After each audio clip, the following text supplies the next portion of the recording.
എല്ലാവർക്കും നമസ്കാരം. കഴിഞ്ഞ ആഴ്ച നമുക്ക് ലൈവ് ക്ലാസ് എടുക്കാൻ പറ്റിയില്ല. പല പ്രശ്നങ്ങളും പ്രതികൂല കാലാവസ്ഥയൊക്കെ വന്നതിൻ്റെ ഭാഗമായിട്ട്. അപ്പോൾ നമ്മൾ കഴിഞ്ഞ ആഴ്ച 2 നോട്ട് പോസ്റ്റ് ചെയ്തിരുന്നു. അതിലൊന്നാമത്തെ നോട്ട് ബാങ്കിങ് സെക്ടർ റിഫോംസ് എന്ന ഒരു ടോപ്പിക്കാണ്. അപ്പോൾ അതിനെ സംബന്ധിക്കുന്ന കാര്യങ്ങൾ നമ്മളിന്ന് ഈ വീഡിയോയിൽ ഡിസ്കസ് ചെയ്യാം. ബാങ്കിങ് സെക്ടർ റിഫോംസ്, ബാങ്കിങ് മേഖലയിൽ ഇന്ത്യയിൽ കൊണ്ടുവന്ന ചില പരിഷ്കാരങ്ങൾ, റിഫോംസ്. ഇപ്പോൾ ബാങ്കിങ് സെക്ടറിൽ റിഫോംസ് കൊണ്ടുവരുന്നതിന് മുമ്പായിട്ട് എന്തൊക്കെ റിഫോംസ് ഇവിടെ നടപ്പിലാക്കണം എന്ന് പഠിക്കുന്നതിന് വേണ്ടിയിട്ട് ഗവൺമെൻറ് ഓഫ് ഇന്ത്യ 1991 ഒരു കമ്മിറ്റിയെ കോൺസ്റ്റിറ്റ്യൂട്ട് ചെയ്തു. അതിൻ്റെ ചെയർമാൻ ശ്രീ എം നരസിംഹം ആയിരുന്നു. അദ്ദേഹം മുൻ RBI ഗവർണറാണ്. അദ്ദേഹത്തിൻ്റെ നേതൃത്വത്തിലാണ് ഒരു കമ്മിറ്റി, നരസിംഹം കമ്മിറ്റി എന്നാണത് അറിയപ്പെടുക. അപ്പോൾ ആ കമ്മിറ്റി ബാങ്കിങ് സെക്ടർ റിഫോംസ് കുറിച്ച് പഠിച്ച് 1991 ഡിസംബർ 17 ഗവൺമെൻറ് ഒരു റിപ്പോർട്ട് സബ്മിറ്റ് ചെയ്തു.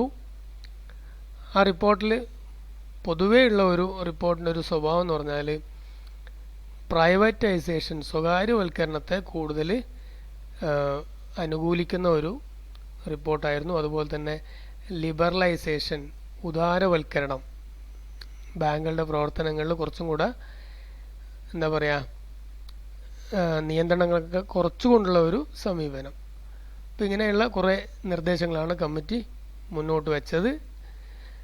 ഇനി സ്പെസിഫിക് ആയിട്ട് എന്തൊക്കെ നിർദ്ദേശങ്ങളാണ് കമ്മിറ്റി മുന്നോട്ട് വെച്ചത് നമുക്ക് നോക്കാം. അതിൻ്റെ അടിസ്ഥാനത്തിൽ എന്തൊക്കെ തീരുമാനങ്ങളാണ് ഗവൺമെൻറ് എടുത്തത്. ഈ കമ്മിറ്റിയുടെ റെക്കമെൻഡേഷൻ്റെ ഭാഗമായിട്ട് what are the decision taken by the government in the banking sector.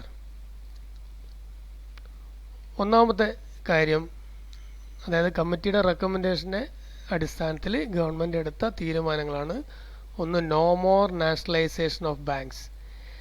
ബാങ്കുകളുടെ ദേശസാൽക്കരണം ഇനിയൊരു ഘട്ടം വേണ്ട. കാരണം 2 ഘട്ടങ്ങളിലായിട്ട് ബാങ്ക് ദേശസാൽക്കരണം നടന്നു കഴിഞ്ഞു. അത് തന്നെ രാജ്യത്തിന് ആവശ്യമുള്ള അത്ര ബാങ്കുകൾ ഗവൺമെൻറ് മേഖലയിൽ വന്നു. അതുകൊണ്ട് there is no need for a further nationalisation of banks. ഇനി വീണ്ടും സ്വകാര്യ ബാങ്കുകളെ ഗവൺമെൻറ്റിൻ്റെ കീഴിലേക്ക് കൊണ്ടുവരേണ്ട ആവശ്യം ഇവിടെയില്ല. മറ്റൊന്ന്, reduced CRR and SLR. CRR എന്ന് പറഞ്ഞാൽ നമുക്കറിയാം ക്യാഷ് റിസർവ് റേഷ്യോ, അതായത് എല്ലാ ബാങ്കുകളും സെൻട്രൽ ബാങ്കിൽ അടക്കേണ്ട ഒരു എമൗണ്ടാണ് CRR. അതുപോലെ തന്നെ SLR എന്ന് പറഞ്ഞാൽ സ്റ്റാറ്റ്യൂട്ടറി ലിക്വിഡിറ്റി റേഷ്യോ എന്ന് പറഞ്ഞാൽ ബാങ്കുകൾ ചിലവാക്കാതെ തന്നെ കയ്യിൽ സൂക്ഷിക്കേണ്ട പണത്തിനെയാണ് നമ്മൾ SLR എന്ന് വിളിക്കുക. അപ്പോൾ ഇത് രണ്ടും ശരിക്കും ബാങ്കിനെ സംബന്ധിച്ചിട്ട് ബാങ്കുകളുടെ ആവശ്യത്തിന് ചെലവഴിക്കാൻ പറ്റാത്തതാണ്. കാരണം സെൻട്രൽ ബാങ്കിൽ നിക്ഷേപിക്കേണ്ടതും ചെലവഴിക്കാതെ കയ്യിൽ തന്നെ സൂക്ഷിക്കേണ്ട പണമാണ്. അപ്പോൾ ഈ 2 കാര്യങ്ങൾ, CRRഉം SLRഉം കൂടുന്നതിനനുസരിച്ചിട്ട് ബാങ്കുകളുടെ ചെലവഴിക്കാനുള്ള പണം കുറയും. അതുകൊണ്ട് കമ്മിറ്റി റെക്കമെൻഡ് ചെയ്തത് CRRഉം SLRഉം എന്ത് ചെയ്യണം, കുറക്കണം. അങ്ങനെ ആകുമ്പോൾ ബാങ്കുകൾക്ക് കൂടുതൽ പണം കയ്യിൽ ലഭിക്കും. അപ്പോൾ നേരത്തെ 15% ഉണ്ടായിരുന്ന CRR കുറച്ചിട്ട് 4% മാറ്റി കമ്മിറ്റിയുടെ റെക്കമെൻഡേഷൻ്റെ ഫലമായിട്ട്. അതുപോലെ തന്നെ SLR 38.5% ഉണ്ടായിരുന്നത് കുറച്ചിട്ട് 25% മാറ്റി. അപ്പോൾ ഇത് രണ്ടും ബാങ്കുകളെ സംബന്ധിച്ചിട്ട് നല്ല കാര്യമാണ്. Because they will get more money for their disposal or for giving loans for investment etcetera. ഇനി മറ്റൊരു പോളിസി ഇൻട്രസ്റ്റ് റേറ്റുമായിട്ട് ബന്ധപ്പെട്ടിട്ടാണ്. ഇൻട്രസ്റ്റ് റേറ്റുമായിട്ട് ബന്ധപ്പെട്ട് കമ്മിറ്റി പറയുന്നത് ബാങ്കുകൾക്ക്, ഓരോ ബാങ്കിനും അതിൻ്റെ ഇൻട്രസ്റ്റ് റേറ്റ് തീരുമാനിക്കാനുള്ള സ്വാതന്ത്ര്യം കൊടുക്കണം, ഫ്രീഡം കൊടുക്കണം. അങ്ങനെ കൊടുത്താൽ എന്താ സംഭവിക്കുക, ബാങ്കുകൾ തമ്മിൽ ഒരു കോമ്പറ്റീഷൻ, ഹെൽത്തി കോമ്പറ്റീഷൻ ഉണ്ടാവും. അതിൻ്റെ ഫലമായിട്ട് മൊത്തം ബാങ്കുകളുടെ റേറ്റ് ഓഫ് ഇൻട്രസ്റ്റിൽ കുറവ് വരാൻ സാധ്യതയുണ്ട്. അത് പൊതുജനങ്ങൾക്ക് നല്ലതാണ്, പബ്ലിക്കിന്. മറ്റൊരു നിർദ്ദേശം പ്രൂഡൻഷ്യൽ നോംസ്. ബാങ്കുകളെ സംബന്ധിച്ചിട്ട് പ്രധാനപ്പെട്ട ചില കാര്യങ്ങളിൽ വളരെ യുക്തിപൂർണമായ ചില കാര്യങ്ങൾ സ്വീകരിക്കാൻ വേണ്ടി കമ്മിറ്റി അതിൻ്റെ സജഷൻ മുന്നോട്ട് വെച്ചു. അതായത് ഒന്ന്, അക്കൗണ്ടിങ്, ബാങ്കുകളുടെ അക്കൗണ്ടിങ്ങുമായിട്ട് ബന്ധപ്പെട്ട് വളരെ സ്റ്റാൻഡേർഡ് ആയിട്ടുള്ള അക്കൗണ്ടിങ് പ്രൊസീജിയർ ബാങ്കുകൾ സൂക്ഷിക്കണം. അതായത് രാജ്യത്തെ എല്ലാ ബാങ്കുകളും ഒരു സ്റ്റാൻഡേർഡ് അക്കൗണ്ടിങ് പ്രൊസീജിയർ ആയിരിക്കണം ഫോളോ ചെയ്യേണ്ടത്. അതുപോലെ തന്നെ ഇൻകം റെക്കഗ്നീഷൻ, ബാങ്കുകളുടെ ഇൻകം കൗണ്ട് ചെയ്യുമ്പം അല്ലെങ്കിൽ ഇൻകം കണക്കാക്കുമ്പം അതിന് ഒരു ജനറൽ ആയിട്ടുള്ള ഒരു അടിസ്ഥാനം വേണം. ഏതൊക്കെയാണ് ബാങ്കിൻ്റെ ഇൻകമായിട്ട് കൂട്ടാൻ പറ്റുക, ഏതൊക്കെ ഇൻകം അല്ല, ഈ കാര്യങ്ങളിൽ ഒരു സ്റ്റാൻഡേർഡ് രൂപം, ഒരു ജനറൽ ആയിട്ടുള്ളൊരു ഫോം ഉണ്ടാവണം. മറ്റൊന്ന് അസറ്റ് ക്ലാസിഫിക്കേഷൻ. ബാങ്കുകളുടെ അസറ്റ്സിനെ കുറിച്ച് പറയുമ്പോൾ ബാങ്കുകളുടെ അസറ്റ്സ് നമുക്ക് രണ്ട് രീതിയിൽ പ്രധാനമായിട്ടും തരംതിരിക്കാൻ പറ്റും. ഒന്ന് പെർഫോമിംഗ് അസറ്റ്സ്, മറ്റൊന്ന് നോൺ പെർഫോമിംഗ് അസറ്റ്സ്. അപ്പോൾ ഈ നോൺ പെർഫോമിംഗ് അസറ്റ്സ് എന്ന് പറഞ്ഞാൽ ശരിക്കും ബാങ്കിനെ സംബന്ധിച്ചിട്ട് അത് നഷ്ടപ്പെട്ടതാണ്. അതുകൊണ്ട് തന്നെ ഈ നോൺ പെർഫോമിംഗ് അസറ്റ്സ് ഒരിക്കലും ബാങ്കിൻ്റെ ഇൻകത്തിൽ കൂട്ടാൻ വേണ്ടി പാടില്ല. പെർഫോമിംഗ് അസറ്റ്സ് മാത്രമേ ബാങ്കുകളുടെ ഇൻകത്തിൽ കൂട്ടാൻ വേണ്ടി പറ്റൂ. അപ്പോൾ അസറ്റ്സിൻ്റെ ക്ലാസിഫിക്കേഷൻ, അപ്പോൾ ഈ കാര്യങ്ങളിലൊക്കെ ഒരു പൊതുവായ ഒരു സ്റ്റാൻഡേർഡ് പ്രൊസീജിയർ എല്ലാ ബാങ്കുകളും പാലിക്കണം. മറ്റൊന്ന് ക്യാപിറ്റൽ ആഡിക്വസി നോംസ് ആണ്. അതായത് എല്ലാ ബാങ്കുകളും അതിൻ്റെ ടോട്ടൽ ക്യാപിറ്റലിൻ്റെ, മൂലധനത്തിൻ്റെ നിശ്ചിത ശതമാനം എന്ത് ചെയ്യണം, കയ്യിൽ തന്നെ സൂക്ഷിക്കണം. കമ്മിറ്റി സജസ്റ്റ് ചെയ്യുന്നത് ഒരു 8%. അതായത് ബാങ്കിനെ സംബന്ധിച്ചിട്ട് അതിൻ്റെ റിസ്ക് വെയ്റ്റഡ് അസറ്റ്സ്, ബാങ്കിന് എത്രത്തോളം റിസ്കി അസറ്റ്സ് എത്രയുണ്ടോ അതിൻ്റെ ടോട്ടൽ എമൗണ്ട് കണക്കാക്കിയിട്ട് അതിൻ്റെ 8% എങ്കിലും എന്ത് ചെയ്യണം, ഒരു മൂലധന നിക്ഷേപം അല്ലെങ്കിൽ മൂലധന ശേഖരമായിട്ട് കയ്യിൽ സൂക്ഷിക്കണം. കാരണം ഇത്തരം ആസ്തിയുടെ മുകളിൽ ചിലപ്പോൾ എപ്പോഴും നഷ്ടം വരാം. അങ്ങനെ നഷ്ടം വന്നു കഴിഞ്ഞാൽ ആ നഷ്ടം നികത്തണമെങ്കിൽ ബാങ്കിൻ്റെ കയ്യിൽ ഒരു റിസർവ് ഫണ്ട് വേണം. അപ്പം അതിനുവേണ്ടിയാണ് പറഞ്ഞത് ബാങ്കിൻ്റെ റിസ്കി അസറ്റ്സ് അതിൻ്റെ ഒരു 8% ബാങ്ക് എന്ത് ചെയ്യണം, കയ്യിൽ സൂക്ഷിക്കണം. അത് ബാങ്കുകൾക്ക് സാമ്പത്തിക പ്രതിസന്ധിയൊക്കെ വരുമ്പോൾ രക്ഷപ്പെടാൻ വേണ്ടിയിട്ടാണ് ഈ ഒരു നോംസ് കമ്മിറ്റി സജസ്റ്റ് ചെയ്തത്. അടുത്തത് new format for balance sheet and profit and loss account. ബാങ്കുകളുടെ ബാലൻസ് ഷീറ്റ് തയ്യാറാക്കുന്നതിലും പ്രോഫിറ്റ് ആൻഡ് ലോസ് അക്കൗണ്ട് തയ്യാറാക്കുന്നതിലുമുള്ള നേരത്തെ ഉണ്ടായിരുന്ന ആ ഫോർമാറ്റ് മാറ്റി പുതിയൊരു ഫോർമാറ്റ് കമ്മിറ്റി സജസ്റ്റ് ചെയ്യുന്നു. പുതിയ ഫോർമാറ്റ് എന്ന് പറഞ്ഞാൽ നേരത്തെ ഉണ്ടായിരുന്നതിനേക്കാളും കുറച്ചും കൂടെ സിമ്പിളായിട്ടുള്ള ഫോർമാറ്റ്, അതുപോലെ തന്നെ സാധാരണ ആൾക്കാർക്ക് മനസ്സിലാക്കാൻ പറ്റുന്ന, understanding for the common man, അങ്ങനെയുള്ള ഒരു രീതിയിലേക്ക് ബാങ്കിൻ്റെ ഈ രണ്ട് അക്കൗണ്ടിങ്ങും ബാലൻസ് ഷീറ്റും അതുപോലെ തന്നെ പ്രോഫിറ്റ് ആൻഡ് ലോസ് അക്കൗണ്ടും മാറ്റി. ദെൻ 7ാമത്തെ ഓപ്പറേഷണൽ ഓട്ടോണമി. അതായത് ബാങ്കുകൾക്ക് അതിൻ്റെ പ്രവർത്തനത്തിൽ കുറച്ചും കൂടെ സ്വാതന്ത്ര്യം നൽകുക. പ്രവർത്തനം എന്ന് പറയുമ്പോൾ to start new branches or close down existing branch. ഒരു പുതിയ ബ്രാഞ്ച് സ്റ്റാർട്ട് ചെയ്യുക, നിലവിലുള്ള ഒരു ബ്രാഞ്ച് പൂട്ടുക, ഇങ്ങനെയൊക്കെയുള്ള അവസരങ്ങളിൽ ബാങ്കുകൾക്ക് തന്നെ അതിനുള്ള പരമാധികാരം കൊടുക്കുക, ഓപ്പറേഷണൽ ഓട്ടോണമി. അല്ലാതെ ഈ ഓരോ കാര്യത്തിനും RBIയുടെ മുൻകൂർ അനുമതി തേടണം എന്നുള്ള കാര്യം ഒഴിവാക്കി. ഇതാണ് മറ്റൊരു റെക്കമെൻഡ്. അപ്പോൾ ബാങ്കിൻ്റെ പ്രവർത്തനങ്ങളിൽ ബാങ്കിന് കുറച്ചും കൂടെ ഫ്രീഡം കിട്ടും. അടുത്തത് setting up of private banks. നമ്മൾ ആദ്യം തന്നെ പറഞ്ഞു പ്രൈവറ്റൈസേഷനെ കുറച്ചും കൂടെ സപ്പോർട്ട് ചെയ്യുന്ന ഒരു കമ്മിറ്റി റിപ്പോർട്ടാണ്.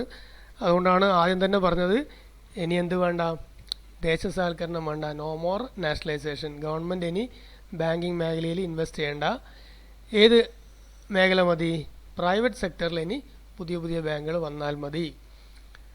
അപ്പോൾ പ്രൈവറ്റ് സെക്ടറിന് ബാങ്കിങ് മേഖലയിലേക്ക് കൂടുതൽ സ്വാതന്ത്ര്യം കൊടുത്തു വരാൻ വേണ്ടി. അപ്പോൾ അതിൻ്റെ ഭാഗമായിട്ടാണ് നമ്മൾ ഇന്ന് കാണുന്ന പ്രൈവറ്റ് ബാങ്കുകൾ, ICICI bank, HDFC bank, UTI bank, ഇങ്ങനെയൊക്കെയുള്ള ബാങ്കുകൾ ഇതിൻ്റെ ഭാഗമായിട്ട് ഇന്ത്യൻ ബാങ്കിങ് സെക്ടറിലേക്ക് വന്ന പ്രൈവറ്റ് സെക്ടർ ബാങ്കുകളാണ്. ഈ പ്രൈവറ്റ് സെക്ടർ ബാങ്കിനെ പ്രോത്സാഹിപ്പിക്കാൻ കമ്മിറ്റി പറയുന്ന ഒരു പ്രധാനപ്പെട്ട കാരണം, പ്രൈവറ്റ് സെക്ടറും കൂടെ വന്നു കഴിഞ്ഞാൽ ഗവൺമെൻറ് സെക്ടറും പ്രൈവറ്റ് സെക്ടറും തമ്മിൽ എന്തുണ്ടാവും, മത്സരം ഉണ്ടാവും, കോമ്പറ്റീഷൻ വന്നു കഴിഞ്ഞാൽ ബാങ്കുകൾ കുറച്ചും കൂടെ എഫിഷ്യൻ്റായിട്ട് വർക്ക് ചെയ്യും. ഇനി ഡൈവേഴ്സിഫിക്കേഷൻ ഓഫ് ബാങ്കിങ് ആക്ടിവിറ്റീസ്. മറ്റൊരു കാര്യം, ബാങ്കുകൾ പരമ്പരാഗതമായിട്ട് ചെയ്തു വരുന്ന ചില പ്രക്രിയകളുണ്ട്. എന്താണ്? ഡെപ്പോസിറ്റ് ആക്സെപ്റ്റ് ചെയ്യുക, ലോൺ കൊടുക്കുക, അല്ലേ? അപ്പോൾ അതുകൂടാതെ കൂടുതൽ മേഖലകളിലേക്ക് ബാങ്കുകൾ കടക്കണം. മർച്ചൻ്റ് ബാങ്കിങ് എന്ന് പറഞ്ഞാൽ വ്യാപാരികളെ സഹായിക്കുന്നതിന് വേണ്ടിയിട്ടുള്ള പ്രത്യേകതരം ബാങ്കിങ് ആണ് മർച്ചൻ്റ് ബാങ്കിങ്. മ്യൂച്വൽ ഫണ്ട്, ചെറുകിട നിക്ഷേപകരെ സഹായിക്കുന്ന ഒരു രീതിയാണ് മ്യൂച്വൽ ഫണ്ട്. ഇൻഷുറൻസ് കോർപ്പറേഷൻ, ബാങ്കുകൾ എന്ത് ചെയ്യുക, ഇൻഷുറൻസ് സ്ഥാപനങ്ങൾ ആരംഭിക്കുക. അതേപോലെ തന്നെ വെഞ്ചർ ക്യാപിറ്റൽ, പുതിയ മൂലധന നിക്ഷേപക്കാർക്ക് ലോൺ കൊടുക്കുക. അതിനാണ് നമ്മൾ വെഞ്ചർ ക്യാപിറ്റൽ, പുതിയ സംരംഭകർക്ക് ലോൺ കൊടുക്കുക. ഇങ്ങനെയൊക്കെയുള്ള മേഖലകളിലേക്ക് ബാങ്കുകൾ അതിൻ്റെ പ്രവർത്തനം വ്യാപിപ്പിക്കണം. അതുകൂടാതെ മറ്റ് ചില അതർ റിഫോംസ്. ഒന്ന്, ബാങ്കുകളുടെ പ്രവർത്തനങ്ങളുടെ എല്ലാം ഒരു മേൽനോട്ടത്തിന്, സൂപ്പർവിഷൻ ഓഫ് കൊമേഴ്ഷ്യൽ ബാങ്ക്സ്, ഒരു പുതിയ ബോർഡ് സ്ഥാപിക്കാൻ വേണ്ടി കമ്മിറ്റി സജസ്റ്റ് ചെയ്തു. എന്താണ്? Board of financial supervision. എല്ലാ ബാങ്കുകളുടെയും ധനകാര്യ ഇടപാടുകളൊക്കെ പരിശോധിക്കാനും സൂപ്പർവൈസ് ചെയ്യാനൊക്കെ വേണ്ടിയിട്ട് ഒരു ബോർഡ് ഓഫ് ഫിനാൻഷ്യൽ സൂപ്പർവിഷൻ സ്ഥാപിക്കാൻ വേണ്ടി ഈ കമ്മിറ്റി റെക്കമെൻഡ് ചെയ്തു. പിന്നെ ബാങ്കുകൾക്ക് തിരിച്ചു കിട്ടാത്ത കടങ്ങളുണ്ടാവും ലോൺ കൊടുത്തിട്ട്. അപ്പോൾ അത്തരം തിരിച്ചു കിട്ടാത്ത കടങ്ങളൊക്കെ കിട്ടുന്നതിന് വേണ്ടി ഒരു സ്പെഷ്യൽ റിക്കവറി ട്രിബ്യൂണൽ, അതായത് ബാങ്കുകൾക്ക് തിരിച്ചു കിട്ടാത്ത ലോണുകളൊക്കെ പെട്ടെന്ന് തന്നെ തിരിച്ചു കിട്ടുന്നതിന് വേണ്ടി ഒരു റിക്കവറി ട്രിബ്യൂണൽ സ്ഥാപിക്കാൻ വേണ്ടി തീരുമാനിച്ചു. അതുപോലെ തന്നെ അവസാനത്തെ, ബാങ്കുകളുടെ ഡയറക്ടേഴ്സിനെ, നോൺ ഒഫീഷ്യൽ ഡയറക്ടേഴ്സ്, ഒഫീഷ്യലായിട്ടുള്ള ഡയറക്ടേഴ്സ് ഉണ്ടാവും, ബാങ്കിൽ വർക്ക് ചെയ്യുന്ന ഉയർന്ന ഉദ്യോഗസ്ഥന്മാർ, ഓഫീസേഴ്സൊക്കെ ഉണ്ടാവും. അതല്ലാതെ പുറത്തുനിന്നുള്ള അംഗങ്ങളെ ബാങ്കിൻ്റെ ഡയറക്ടർ ബോർഡിലെടുക്കുമ്പം അതിന് ചില ഗൈഡ് ലൈൻസ്, നമ്മൾ എങ്ങനെയുള്ള ആൾക്കാരെ, വെറുതെ ആരെങ്കിലും നമ്മൾ ബാങ്കിൻ്റെ ഡയറക്ടർ ബോർഡിലേക്ക് സെലക്ട് ചെയ്തിട്ട് കാര്യമില്ല. അവർ ഈ ഫിനാൻഷ്യൽ സെക്ടറിൽ കുറച്ചും കൂടെ അറിവുള്ളവരും എക്സ്പീരിയൻസ് ഒക്കെ ഉള്ളവരായിരിക്കണം. അപ്പോൾ എന്നാലും മാത്രമേ ബാങ്കിൻ്റെ പ്രവർത്തനങ്ങൾ കുറച്ചും കൂടെ നമുക്ക് പ്രൊഫഷണലൈസ് ആയിട്ട് കൊണ്ടുപോകാൻ വേണ്ടി പറ്റും. അപ്പോൾ അതുകൊണ്ട് തന്നെ ബാങ്കിൻ്റെ ഡയറക്ടർ ബോർഡിലേക്കുള്ള നോൺ ഒഫീഷ്യൽ മെമ്പേഴ്സിനെ നമ്മൾ പബ്ലിക്കിൽ നിന്ന് തിരഞ്ഞെടുക്കുമ്പം അതിന് കൃത്യമായിട്ടുള്ളൊരു ഗൈഡ് ലൈൻസ് വേണമെന്ന് കമ്മിറ്റി നിർദ്ദേശിക്കുന്നു. അപ്പോൾ ഇത്രയാണ് നമ്മുടെ Narasimham committee of banking reforms, അതിൻ്റെ ഭാഗമായിട്ട് ഇന്ത്യൻ ബാങ്കിങ് സെക്ടറിൽ കൊണ്ടുവന്ന ചില പരിഷ്കാരങ്ങൾ. അപ്പോൾ എസ് എ ആയിട്ടൊക്കെ ചോദിക്കാൻ സാധ്യതയുള്ള ഒരു ക്വസ്റ്റ്യനാണ്. എല്ലാവരും നന്നായിട്ട് പഠിക്കുക.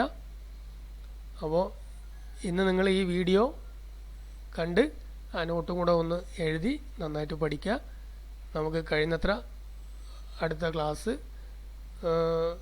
ലൈവ് സെഷൻ പറ്റുമെങ്കിൽ ലൈവ് സെഷൻ നടത്തുക, അല്ലെങ്കിൽ നമുക്ക് ഇതേപോലെ അടുത്ത ഒരു ടോപ്പിക്കും കൂടെ നമുക്ക് ഒരു വീഡിയോ ലെക്ചർ ആക്കിയിട്ട് മാറ്റാം. അപ്പോൾ ആ ടോപ്പിക്കും കൂടെ കഴിഞ്ഞ് കഴിഞ്ഞാൽ നമ്മുടെ ഈ സെക്കൻഡ് മൊഡ്യൂൾ നമുക്ക് തീർന്നു കഴിഞ്ഞാൽ നമുക്കൊരു യൂണിറ്റ് ടെസ്റ്റ് നിർബന്ധമായിട്ടും വെക്കണം. അപ്പോൾ എന്തൊക്കെയാണ് അതിൻ്റെ ഒരു ഗൈഡ് ലൈൻസ്, യൂണിറ്റ് ടെസ്റ്റ് എങ്ങനെ നടത്താൻ പറ്റും ഈ പ്രത്യേക സാഹചര്യത്തിൽ, അതിൻ്റെ ഗൈഡ് ലൈൻസൊക്കെ നമ്മൾ കൃത്യമായിട്ട് പ്രിപ്പയർ ചെയ്ത് നിങ്ങളോട് പറയും. അതിൻ്റെ അടിസ്ഥാനത്തിൽ സ്ട്രിക്റ്റ് ആയിട്ട് തന്നെ നമുക്കൊരു എക്സാം നടത്താൻ വേണ്ടി പറ്റും. അപ്പോൾ ഈ ടോപ്പിക് എല്ലാവരും നന്നായിട്ട് പഠിക്കുക. സംശയമുള്ളവർ വാട്സപ്പിൽ എന്നോട് ചോദിക്കുക, ഓഡിയോ ആയിട്ട് ചോദിച്ചാൽ മതി. ഓക്കെ, അപ്പോൾ അടുത്തൊരു ടോപ്പിക് കൂടെ നമുക്ക് ഇതേപോലെ ഒരു വീഡിയോ ലെക്ചറായിട്ട് നമുക്ക് ചെയ്യാം. അപ്പോൾ എല്ലാവർക്കും നല്ലൊരു ദിവസം ആശംസിക്കുന്നു. ഓക്കെ.